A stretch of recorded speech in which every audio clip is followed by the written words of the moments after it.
Michael Bublé ayaw mag-guest sa show ni Sofronio Vasquez. Bakit? Alamin natin kung tama o mali sa Fact or Fake. Para sa aking fact or fake, ayaw na ayaw pala mag-guest si Michael Bublé sa show ng Pinoy singer na si Sofronio Vasquez. Si Sofronio ang kauna-unahang Pinoy at Asian na tinangal ng grand winner sa The Voice USA kung saan mentor nito si Bublé. Ayon sa balitang kumakalat, ilang beses na raw sinabihan ni Sofronio si Bublé na mag-guest naman sa isa sa kanyang concert, particular na dito sa Pilipinas, pero ayaw daw talaga nito. Dahil dito kung kaya't marami ang nagtatanong kung totoo ba ang nasabing balita, lalo na at close ang dalawa mula na maging mentor ng Pinoy si Bublé. Parang hindi raw kapanay-paniwala ang mga naglabasang balita na inayawan ni Bublé si Sofronio, kaya't nagtatanong ang fans ng Pinoy kung ito ba ay fact or fake. Alamin mo na kung tama o mali, Kung totoo o hindi. bawalang peke. DWIZ, Fact or Fake. Sa aming ginawang research, napaglaman na isa itong fact. Mismong si Sofronio nagsabi na ilang beses na niyang sinabihan si Bublé na mag-guest sa kanya, pero lagi raw itong tumatanggi. Ngunit hindi pa naman daw siya pinanginayaan ng loob na isang araw ay papayag na ito. Kaya't ang balitang ayaw ni Michael Bublé na may guest sa concert ni Sofronio ay isang malaking fact. At iyan aking fact or fake para sa impilang may todong lakas, DWIZ. Ako si Anton, nagbabalita ng tama, naglilingkod ng tama. Magandang araw po sa inyo at welcome back dito sa ating panibagong video. At napanood nyo po mga kapolitika itong balita ng isang station na DWIZ.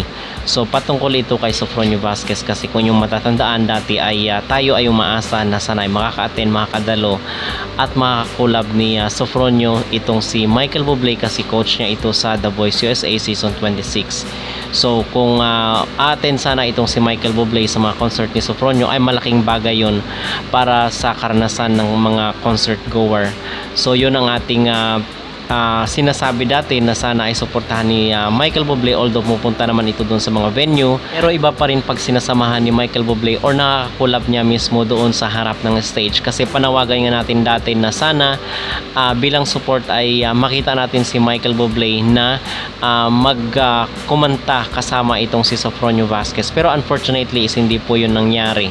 So marami mga spekulasyon at marami rin po ang mga nagtatanong kung bakit ganun na hindi pa sinasamahan ni Michael Bublé at niyaya nga daw ito ni Sofronio doon sa kanyang interview na dito sa Pilipinas magkaroon sila ng concert silang dalawa, pero tumanggi daw itong si Michael Bublé. So mahaba kasi minsan yung mga interviews ni Sofronio, so hindi natin iniisa-isa, pero base dito sa report ay si Sofronio mismo yung nagsabi na itong si Michael Bublé ang personal na tumanggi sa kanyang mga request.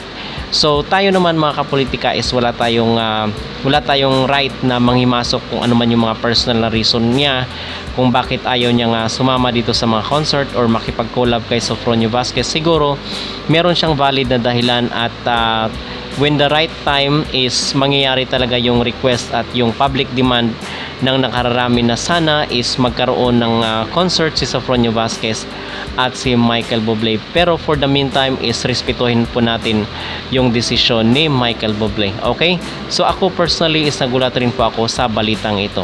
Ano po ang inyong magreaksyon mga kapolitika dito sa balita nating nasagap na hindi di umano sinamahan ni Michael Bublé itong si Sofronio Vasquez?